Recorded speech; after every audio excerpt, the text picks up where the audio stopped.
And I think you can hear me.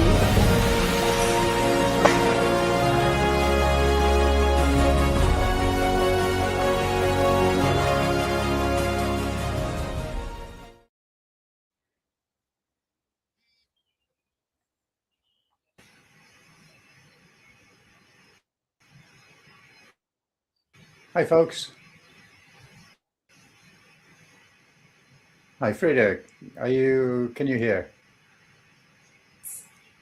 Okay, great.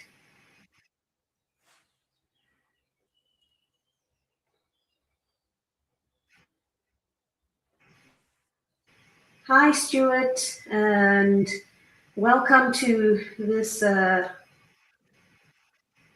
Yes, I can hear you clearly. I think there might be a network, but Okay. episode of YelloTalks. Thank you for joining us, whether you're attending live or watching the replay. We truly appreciate your time, your engagement, and the trust that you place in Yellomind to bring you meaningful, practical, and actionable insights.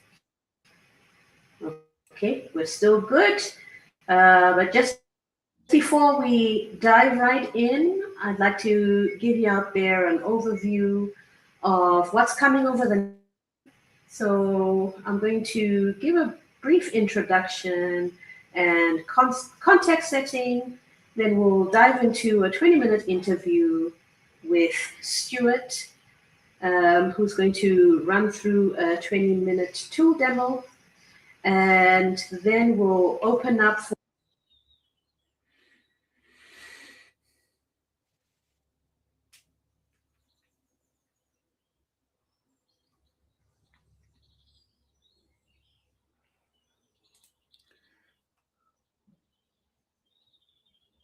All right. So, Freda, for some reason I can't hear you. I don't know if it's my end or your end.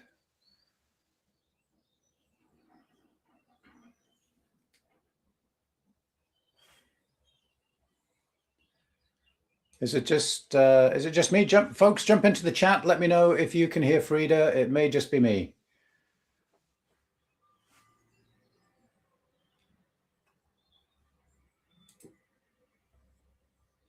Okay, so Freda seems to have a sound problem. So what I'll do is I'll jump in really quickly and get the ball rolling. Thank you for joining this session. We obviously have a few technical problems, so apologies for that. But let's jump in anyway. We're going to be talking a little bit about, excuse me, strategic alignment and prioritization and all those things and why they matter, and talking a little bit about how to do that, right? So how to actually deliver the impact for the business. Yellomind is, I'm going to do my best at improvising an introduction. So Yellomind is a consulting company that really focuses in the Middle East and Africa on delivering and supporting strategy, execution, project management, all that kind of good stuff. Freda, who is utterly charming, but we can't hear, unfortunately, is a consultant and an associate, also founder of Hulu Consulting, and a real expert in this area of project and program management and execution. So, Freda, let's do a quick check. Say something, and let's see if we can hear you now. No sound. Oh no. The mice have been eating your cables, I think. The microphone's not working. Never mind. So what we planned to do today was go through a little bit of a Q&A. So Freda and Elias have drafted. Hi, can you hear me now? Yay! Success! Oh, perfect.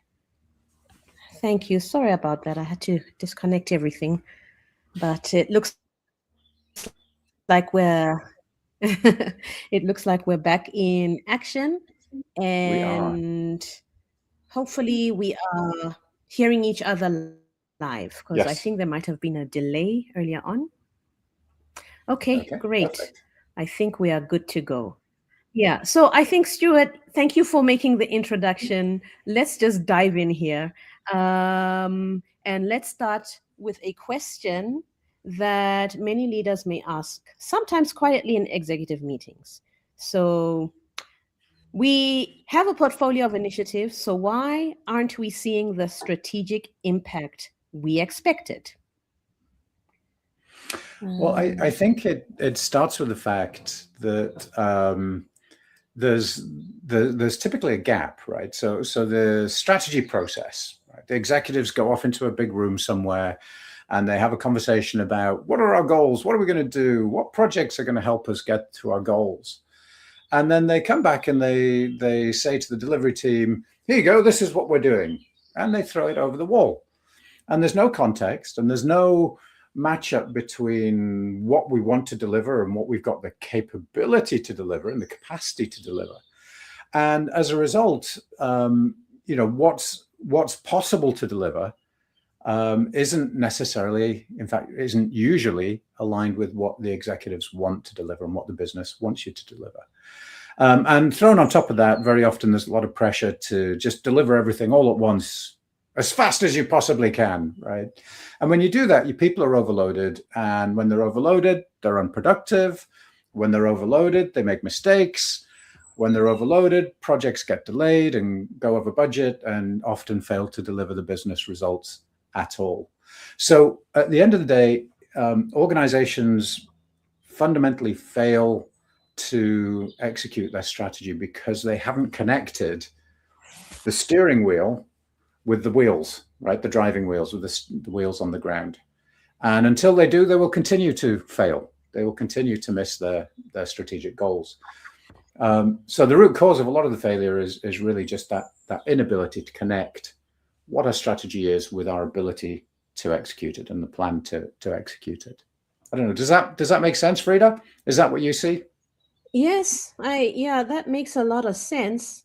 And I think, when it's happening live, what can organizations do to begin to tackle that? Is it a quick process or is it something that needs a lot of time? Oh, that's a subtle question, right? So actually doing it is relatively straightforward and mechanical if you have the right methods and processes in place. The big challenge is more about the mindset, right? Is the organization ready and willing to do something about it? So by that, what I mean is, we often hear executives saying, well, why do we need to prioritize? And if your execs don't understand that there is a limit to capacity, right? A limit to how much you can do.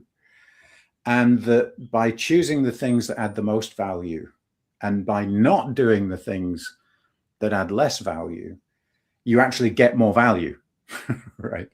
Until the leadership team understands that, it's very difficult to implement. But once they understand that, once they embrace that, and you put in place good processes to do the prioritization and capacity planning, and link that into the strategic planning and make sure it's iterative, not fire and forget. So often organizations will do their planning once a year and then not look at it again. Okay, and of course things change over the course of a year. So once you get the processes in place, it's actually relatively easy and straightforward. But getting the organization to a point where they want to do it, that's a different question. Yeah, I'm glad you mentioned that, because it's a good segue into my next question, which is about the fact that an organization we can think of as a live entity, and it's made of people, right? And I know that you mentioned the willingness. So we have our systems in place. You've mentioned the mindset of people, but do you think there's an element of having the right people, both from the implementation side as well as on the executive side. If you could just touch on that a little bit, because I think Yeah, that's no, it's a good question. So there's a conversation that needs to happen, right? And it doesn't really matter who starts the conversation, but on the executive side, people, what executives think of when you mention projects to them is that the projects they always cost too much. They take too long and go over time and go over budget. And then when they do that, they still don't deliver the business benefit that I wanted in the first instance, right? That's what goes through the head of an executive when they hear projects. So, the way that they're very often looking at the execution teams is that, oh, they're the guys that can't deliver anything. And on the other side, you have the PMOs and the delivery resources looking at the executives and saying, well, they've just dumped, 3 times more work on us than we can deliver. Right? So those executives, they're a bunch of idiots. They don't know what they're doing, right? They've got no idea of what's possible. And that's why we can't deliver anything. Right. And so it's not that the executives are bad people. It's not that the delivery team are bad people. It's that there's this gap that we talked about earlier. And it's a terrible cliche, this strategy execution gap. But until you bridge that gap, then it doesn't matter who's on either side of that gap, it's going to go badly. So the key is to figure out how to build that bridge. And, with all the madness in the world today, it feels a little old-fashioned to talk about building bridges and reaching out to people who don't think the same way as you. But that's what we need to do, folks, right? We need to reach out and actually have a conversation. So if you're on the execution side of that, a great conversation to have with your leadership team would be to go to them and just say, hey, tell me about your business goals. What are the really big things in business terms? Forget projects for a minute, but just in terms of the business, where are we going? What are we trying to achieve? What are the big goals? What are the things that really matter to you? And then sort of reflect back to them. Well, actually, we've got a portfolio. You've given me these 3 things that are really, really important to you. Well, here are the 10 projects that can affect those 3 things. Why don't we focus on those first? Let's forget everything else. Let's focus on those first. And when we do that, we'll be able to deliver it in this time frame, right? And reduce the risk and all this kind of good stuff. Use their language. We're going to give you these benefits in this time frame. Reduce risk, right? So use that benefits and risk language, not project language, and start to build the bridge between what are your goals and what is it that we can deliver. When you do that, you get this wonderful cycle of, oh, you just did something good for me. Maybe you're not the idiot that I thought you were. Right? And so what else can you do for me? Well, okay, maybe we could start to turn this into a process rather than just being ad hoc. And when you do that, once you've built up a bit of trust through 1 or 2 of those cycles of doing something useful for them, then you can start to really put in place scalable, repeatable processes. But I think usually it starts with something smaller, right? Something that you can do. And sometimes it's something as simple as, so this sounds crazy, right? But I speak to lots of PMOs and executives around the world all the time. And one of the questions I ask is, how many projects do you have? And Freda, what do you think is the most common answer to that question? probably that they have absolutely no idea. That's exactly correct. Yeah, absolutely. They have no idea how many projects they have. So sometimes, right, even just giving them the report that says, hey, look, we're working on this list of projects and it's costing us this much money. And then highlighting the fact that we've got absolutely no idea what benefits you're expecting from that, right? That just providing that list will often be enough value to get the conversation started. But you've got to start the conversation first, right? You can't jump to, I know what, let's put in place this process to, change the way that you guys are going to make decisions, and I'm going to force it on you, right? That's not how it works. Change management, and Freda, in your practice, you've seen this, I'm sure, a lot, right? People aren't usually resistant to change, but they are resistant to change being done to them, right?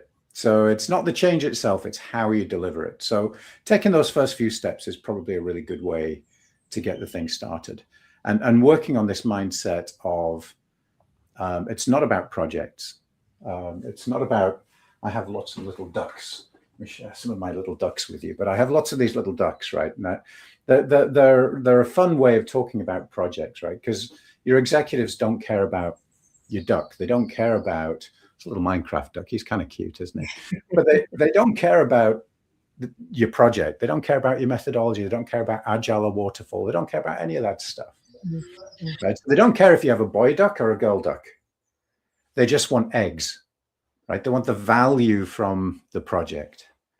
And so at the end of the day, if you're not talking about value, if you're not delivering value, if you're not protecting the egg, then from the executive's point of view, what are you doing? What's the point of you if you're not helping deliver the eggs and look after those eggs and maximize the eggs? So getting that shift as an organization, the question originally was about mindset, right? The mindset shift that we want is away from projects and execution level tactical stuff, and it's all about shifting the mindset to being about the egg.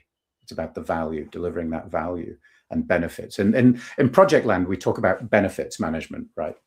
Again, if you say benefits management to an executive, they're going to think, if you live in the US anyway, or the UK, they're going to think you mean HR benefits, right? Insurance and things like that. So don't use project language, use business language. So it's, what are your business goals? What's our strategy? What are the KPIs or the OKRs that we need? Business people love all their acronyms. So go learn the acronyms if you don't know them. But speak their language and start to drive this mindset change, both within the delivery team, but also within the executive team, to being able to, if they want to maximize the eggs, they actually need to help you look after the ducks. Well, thank you for that analogy. And yes, I have a couple of key takeaways from that section. It's not the change, but how it's delivered that really matters. Using the right language, having the right mindset. Now, in terms of language, we've mentioned projects a lot. Yeah. We want to move away from using that language.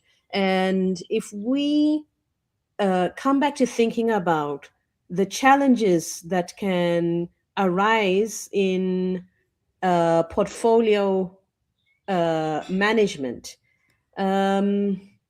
for our audience, how would you, for argument's sake, define portfolio management, just differentiating it from project? And how can we take that forward using the right language for, our executives? Great. So let's start historically, right? So project management success, according to the PMI, has traditionally been measured by, on time, on budget, on scope.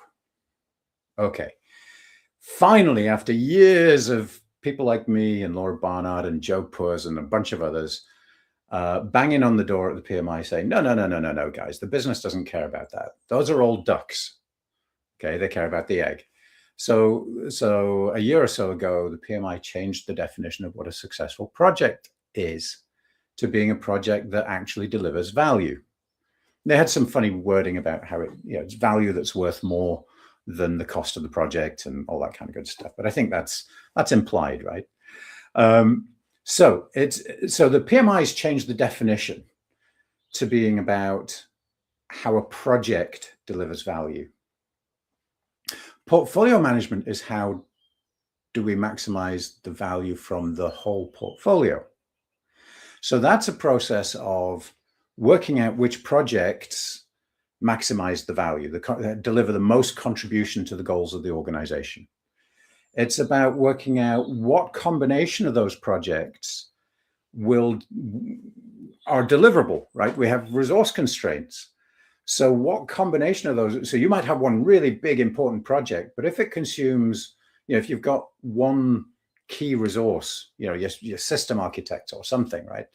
And that project eats all of that resource, then it doesn't matter how many other projects you want to do, you can't do them, right? So that project may be really important, but it could also kill the company because it's going to gobble up all your key resources. If you don't have visibility into that, then all you can do is maximize the value of that one project, not the value of the portfolio, right? So portfolio management would be asking the question, should we do that really big project, or should we do 6 smaller projects that together are deliverable and together deliver more value than that one big project, right? That's kind of the difference. And then the next piece in portfolio management is about, and we can talk in a minute about how you measure that contribution to strategy. That's another little area of expertise. But the next piece in portfolio management is then, how do we maximize the flow of value? How do we maximize the number of projects that actually get to the finish line and deliver value, right? Getting to the finish line does not mean we delivered all the outcomes. It means we delivered value, right? We delivered the benefit. And so that's about how do we sequence our projects so that we're maximizing flow. When you overload people, we mentioned earlier, when you overload people, you lose productivity. Up to 40% of the productivity disappears when people are multitasking, right? So if a typical delivery resource, you go talk to them and you say, why is it taking you so long to do this? The answer is, well, I'm doing 13 things all at once and everybody keeps coming to me asking for an update and I can't get any work done, right? So that's, so we're losing 40% of our capacity just by overloading people. So portfolio management is about working out which projects should we do, what order should we deliver them in so that we don't create, you have resource dependencies across the portfolio. So what order do we deliver them in order to ensure that they're flying along quickly? How do we manage the risk across the portfolio and balance that risk? And then ultimately, are we delivering the value at the end? So there's actually a really big overlap between portfolio management and benefits management. They're not quite the same thing, but 70 or 80% of them, of the content of those two ideas are the same, right? In both cases, you're trying to maximize the return on investment from your portfolio. You start by defining the organization's goals, figuring out which projects contribute most to those goals, and then maximizing the selection of projects, executing the projects. Portfolio management usually has a little bit more emphasis on risk in the portfolio, managing that risk. Benefits management has a little bit more focus on change management, right? So getting the organization ready to adopt the output of the project. And then they both talk about measurement of value at the end. So you can almost use benefit management and portfolio management interchangeably. But a really good place to start, most people think of portfolio management as prioritization and sequencing of projects. And you know what? If that's all you do, you're going to get a really big improvement. So, the other stuff you can worry about later on. But if you focus on delivering those two things, so a really good prioritization process, and then sequencing your projects. And I can't emphasize this enough. When you do that right, projects accelerate. I was speaking to somebody yesterday, and they went through those two steps, and just doing that increased the number of projects, the project flow, by 84%, 84%, just by doing those two things, right? That's insane. So the flow of value went up by 84%, and you didn't have to change your project governance, you didn't have to change project assurance, you didn't have to change project methodologies, you didn't have to change any of that. You just have to prioritize and sequence your projects properly. And when you do that, great things happen. Thank you so much for painting that picture, because, you know, as you spoke about the resources and, you know, why things don't work, I had a great visual and a reminder from a book that I picked up quite a few years ago. I'm guessing almost 20. It's called The Goal, where I don't know if you've heard of it, but it was all about process and manufacturing and handling bottlenecks. So really, thank you so much 100%. for and actually, I mean, there's a whole, let me see, here we go. Big shout out for Mike Hannon. I was speaking with Mike yesterday, as it happens. Can you see this book? Yes. Let me try and make it a little bit bigger. Yes, I can. Breakthrough. All right, there we go. So Breakthrough, the CIO's Guide to Project Portfolio Performance, by a guy called Mike Hannon. And Mike is one of the world's absolute top experts on theory of constraints and critical chain, which is what that book, The Goal, was all about, right? It was about theory of constraints, and then critical chain came out of that. So Mike's one of the world's absolute top experts on this stuff. And a lot of what we've built into our product is inspired by conversations with Mike about how might we accelerate the delivery of value to organizations. So you're absolutely right to think about The Goal. A lot of this thinking is inspired by that theory of constraints. And it absolutely works. Mike, when he works with a client, he is really disappointed if he only doubles the throughput of projects when he works with them, right? He's more used to like tripling or quadrupling the flow of projects using these techniques. So they're incredibly powerful, way more powerful at a bigger level, right? Have way more impact on the business than tweaking your project methodologies and assurance, you know, your stage gates and all that kind of stuff. You need to do that stuff as well. That's looking after the ducks. But if you want to maximize the egg, portfolio management is where portfolio management or benefits management, call it whatever you like, right? That's where the real value is unlocked. Okay, now I'm just looking at time, and I do want to ask the next question just to help us segue into the demo, okay, because we'd like to give 20 minutes for that.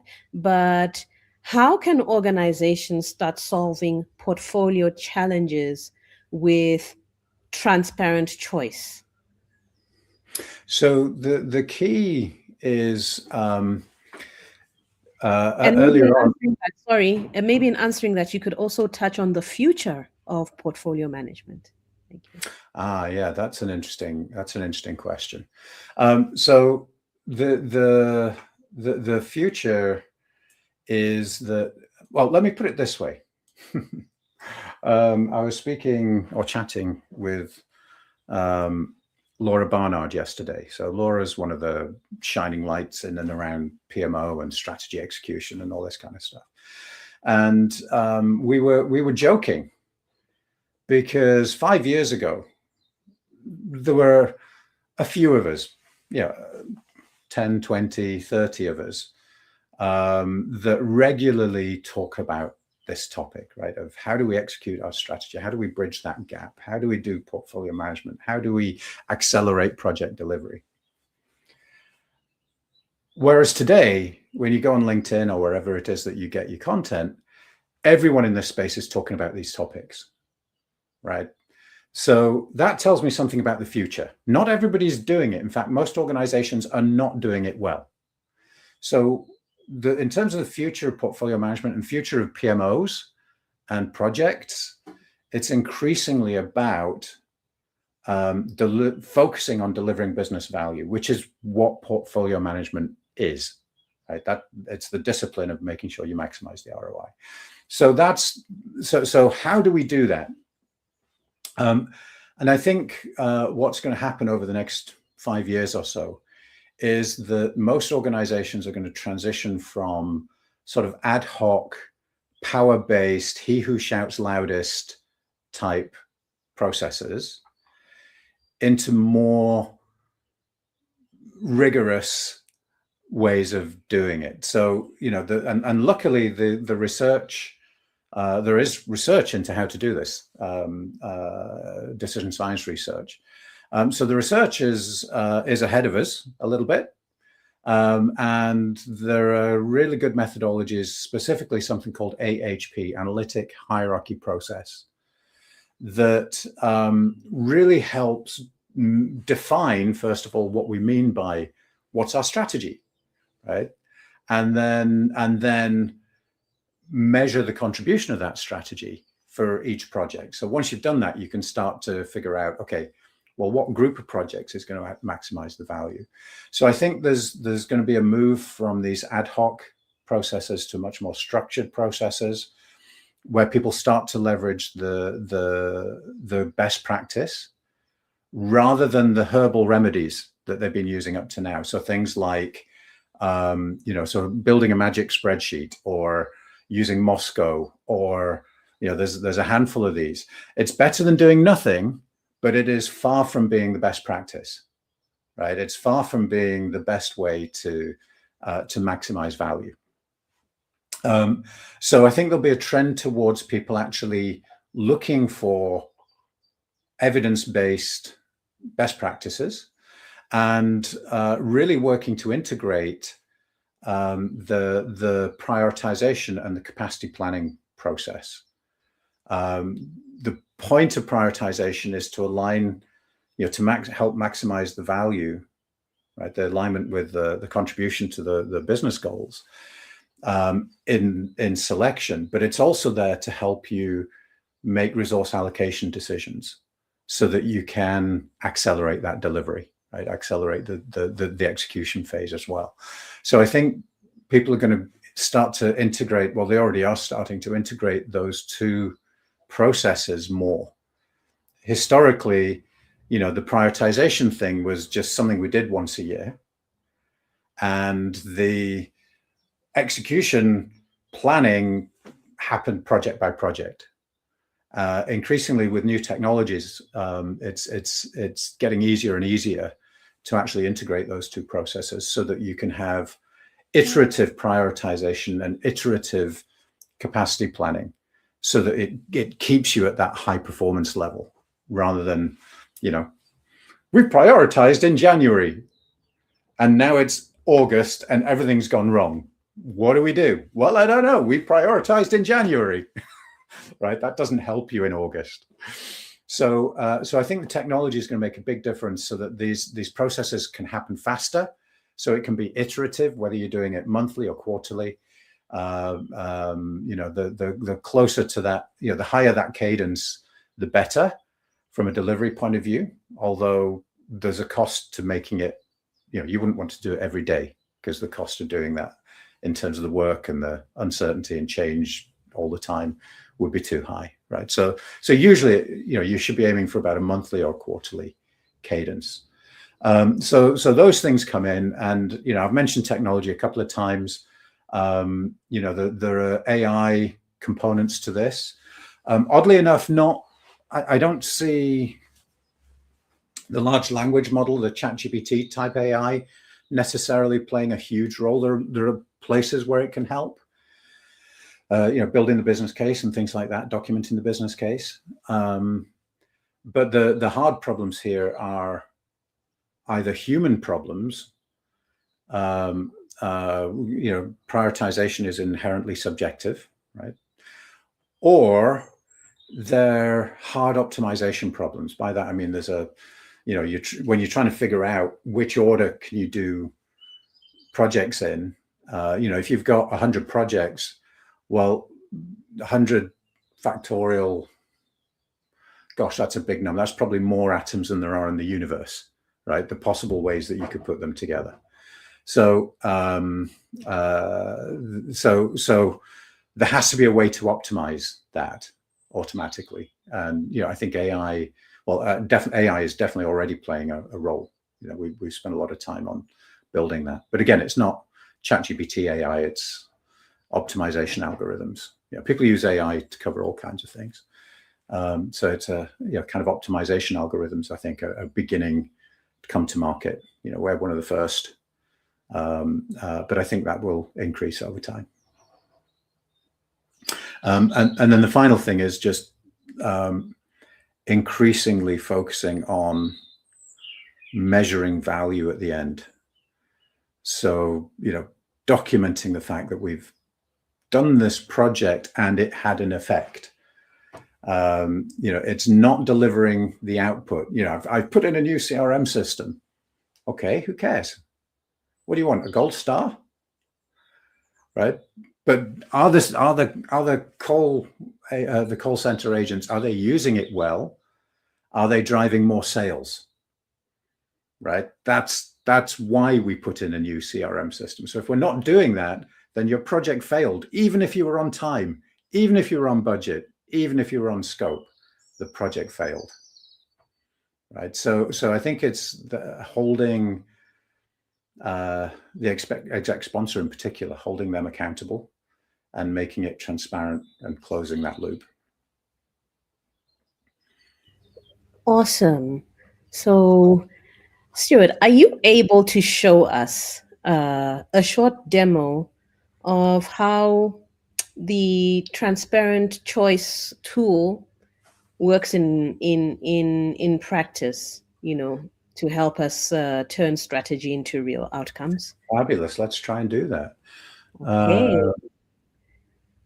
Okay, so we're going to share a screen and hopefully we will get the correct screen. There we go. Share.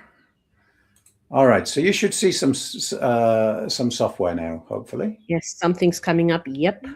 Awesome, fantastic. All right, so what we're going to do is this is our software, and everything I'm going to show you now is based on I mentioned earlier the decision science into what actually works.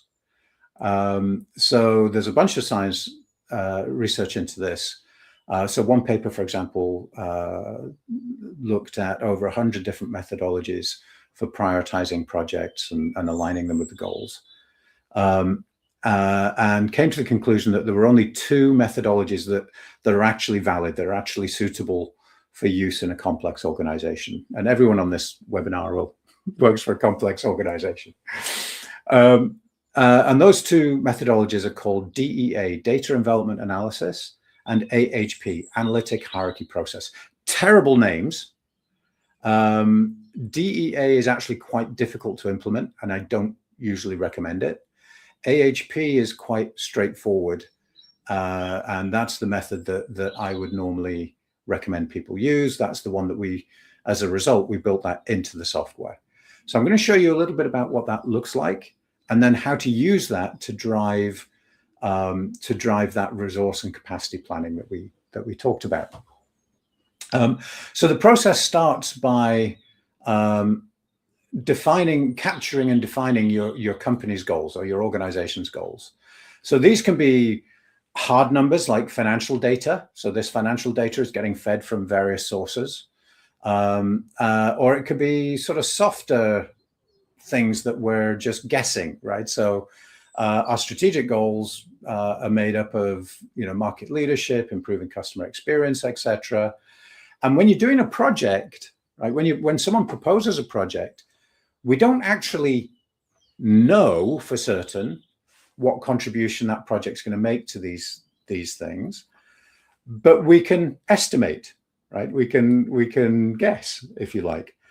So our goal is to make sure that we are that we've got the right model here, that we're measuring the contribution to strategic value the right way, and then that we are scoring projects in a way that actually gives us sensible data, good data. Because again, the world shouldn't work this way, but it does. If if one of your criteria is how much revenue will this project generate, well, the person requesting that project is going to overestimate the amount of revenue, deliberately or otherwise, right? So biases sneak in, and they're going to underestimate the cost. So there are ways to overcome that, which I'll show you really briefly. But to start with, what we're doing is we're mapping business goals into a set of criteria. And you can drag and drop these around. You can add more criteria. We've got a library here of over 80 something criteria templates that you can start with. If anybody, by the way, if you're ever speaking with a consultant or a software company, and they say, "Oh, we've got a model, a template that you can use to prioritize. Just use our template and everything will be great." Run away as fast as you can, because they don't know what they're talking about. You cannot build a template that works for all organizations, or even for organizations within a particular area. There'll be common themes. So let's say you're talking to water companies. There'll be common themes in what their goals are, but the specifics are going to be different. So they'll all have a reliability and a risk and a customer satisfaction goal and a revenue goal and a cost-cutting goal. Everybody will have those, but underneath that, the specific things you're trying to achieve will be different to every other organization out there. So you need to build your own. It doesn't take long, but you need to build your own. Now we have, actually, let me just share this with you. We've put together a little information pack that people can access. And in here, one of the things that's in there is a, oh gosh, now, where have you gone? There we go. One of the things that's in there is an ebook on how to build criteria that work. So I'll share the link in a minute when I stop screen sharing, and you'll be able to download that ebook and learn how to build criteria that really work for prioritization. So you've got a set of criteria. The important thing is now, how do we work out which criteria are most important, which of our goals are most important, because they can't all be equal. And the real challenge is that your executives, your leadership team, they don't agree on which goals are more important. So the salesperson thinks that selling stuff is more important. The manufacturing person thinks that quality and efficiency and waste are more important, right? And and as a consequence, they're going to pull the organization in different directions. So we need to get them all on the same page, all pointing in the right direction. The way we do that is using this AH method and something called pairwise comparison. So the idea is we present them with pairs of criteria, criteria 1 and criteria 2, and we ask, which one's more important? And is it a little bit more important or a lot more important? And then we can see who's voted which way, and then have a nice structured conversation where we say, "Hey, Samantha, can you explain your point of view? Hey, Emily, can you explain your point of view?" And they have a really good conversation about the goals, not about projects, just about the business goals and which ones are more important. And the output of that process is a set of weighted criteria that looks something like this. These are the top level criteria. These are the bottom level criteria. So we can use that to drive ideation. So we've got a nice little Kanban here. This is your portfolio Kanban. Each of these tiles is a project. And the idea is you can set up your process. Remember, we're trying to build a factory that can process these things quickly. A process where we're collecting a little bit of information at a time, and then have a series of stage gates where we knock projects out. Okay, so if a project's not looking good, we get rid of it. We don't keep going. We don't keep investing in the analysis. So we can knock projects out early, and then we can continue to analyze and invest in assessing projects that look better. So for example, if we jump into this project here, we can collect all kinds of information about the project. One of the things that we probably want to do is look at building the business case, the formal financial case. So here's the revenue. These are the resources that this project will need, and on the back end, We turn those into costs. Here's the money we need to spend, CapEx, and then that turns into a P&L statement, profit and loss statement for this project. So we're already talking the language of business. We're already talking about profit and loss statements and things like this. So the next thing we want to do, we've got our criteria, we've got a bunch of projects, and we want to score those projects against criteria. And again, we have a really cool way of doing that using, let's go find a fun one. We've got a really cool way of doing that using online surveys, online collaboration. And the idea is that you'd have 2 or 3 people scoring each project, if you can, on each dimension. And then have that same discussion where you say, Emily, can you explain your point of view? Isabel, can you explain your point of view? And everybody listens to each other. They move the votes around. We take the average. And when you do that, you get much better estimates than if you just have one person put the data in. So that person who is requesting the project, who overestimates the benefits, underestimates the costs, this is going to even a lot of that out, right? And reduce a lot of that bias. So you end up with much better data going into the system. And this is really high level. We're going through this very, very quickly. So if we jump into here, and I'll tell you what we'll do. Let's just delete everything. Let's start with a clean sheet here. Here we go. So these are all the projects. We haven't selected any projects yet. These are all the projects that have been scored and are ready to go. And if we come over here, what we see is a couple of nice little charts. So these 2 visualizations, by the way, when you're prioritizing, these are the bread and butter. These are the ones that work really hard. So this one is value. So this is the contribution to your goals, strategic goals. And this one is the cost. So projects in the top left, these are good projects. Ones in the bottom right, down here, these are bad projects. We don't want to do those. So this is a really great way to start having the conversation with your executives about which projects are worth your time. This visualization is called the efficient frontier. It's super powerful. The way to read it is if I want to spend $50 million, I should do all the projects to the left of that line, and I would get this much value, right? So whatever that is, about 1,250 units of value. If I spend 100 million, I'm only going to get another 250 units of value. If I spend another 100 million, I'm only going to get another 250 units of value, right? So it's getting more and more expensive to get value. So the idea is we can now have a conversation about how much should we spend, right? Should we come all the way out here and spend, $300 million? Or should we come here and spend $150 million and still get 90% of the value from the portfolio? So when it comes to figuring out return on investment, we're trying to work out how to get the maximum return for a minimum investment. However, we've only talked about money here, cost, not about resources. So there's this is a little bit of that AI. This is our version where you have your capacity for each of your delivery teams.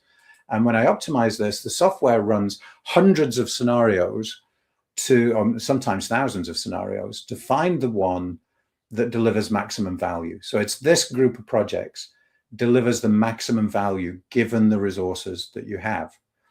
And what the AI really lets you do is really rapid what if analysis, right? So for example, we can come in here and we can see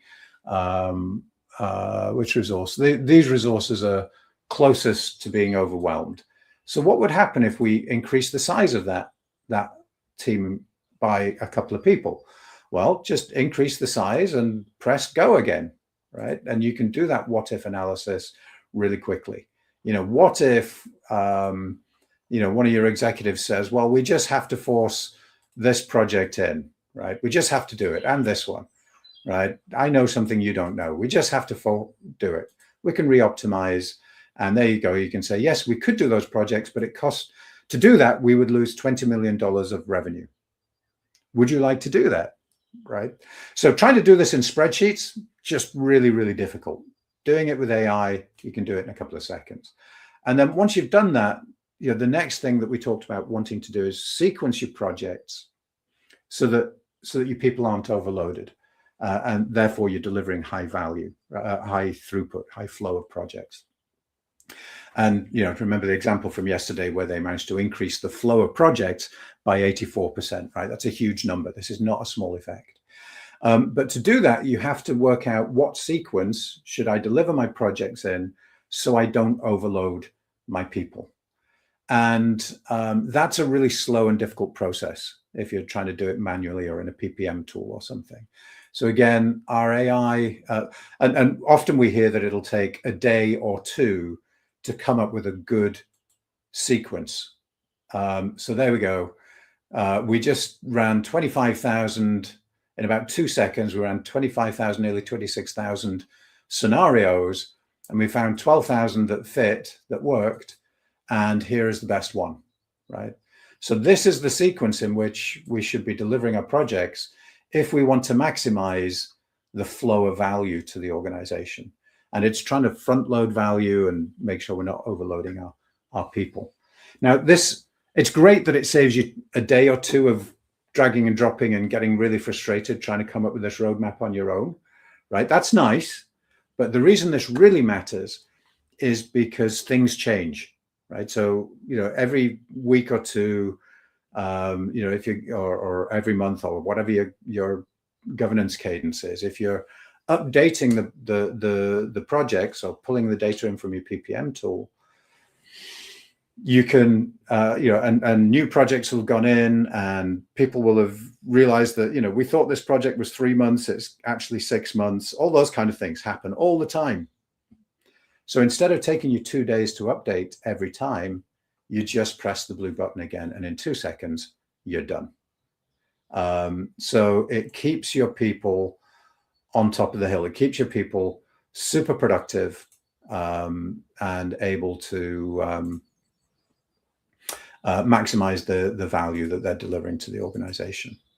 So I don't know if does that make sense? That makes a whole lot of sense. I mean, in just a few minutes, you've shown us how this tool can actually boost productivity and efficiency and help to make quick decisions, on where to spend money the right way. So thank you so much, Stuart. Transparent. And if you want to learn more, folks, if you reach out to the team at Yellomind, that they will walk you through it, right? They'll plug you in. They'll plug us in if that's appropriate. But we have a partnership with them that will allow you to get access to these tools. Yes, absolutely. And now, with just a few minutes to go, wow, I'd like to open up to the floor for any questions. Look, you can ask anything we've covered so far. So feel free to share your questions directly in the chat, and we'll take them one by one. So I think I may just wait. So while people are finding the chat, I've just pasted into the chat the link to the that will get you that ebook. So I recommend that you go and download that. And there's loads of information as well on how to do benefits management, all kinds of videos and tutorials and all kinds of things on our website that you can get for free. But if you click that link, you'll be able to download the criteria ebook and get started. Yeah. Well, thank you. Thank you so much for that, Stuart. We have had no questions from out there, a few comments throughout the live, but today we've seen why portfolios often drift from strategy, how priorities get stretched, and how resources can get misaligned, and most importantly, how organizations can turn this around. A big thank you to you, Stuart Easton, for sharing your expertise and showing us how Transparent Choice helps focus on the initiatives that truly matter, linking strategy, funding, and outcomes. Thank you to everyone who joined us today. If you would love to explore this further, you can book a portfolio diagnostic session with Transparent Choice. The link is in the comments, as Stuart mentioned. And if you have more questions, feel free to reach out after the session. Stay tuned for the next episode of YelloTalks, where we'll continue turning complex challenges into practical strategies you can apply immediately. Thank you very much, everyone. Thank you, Freda. Thanks, everyone, for joining. Thank you. Thank you.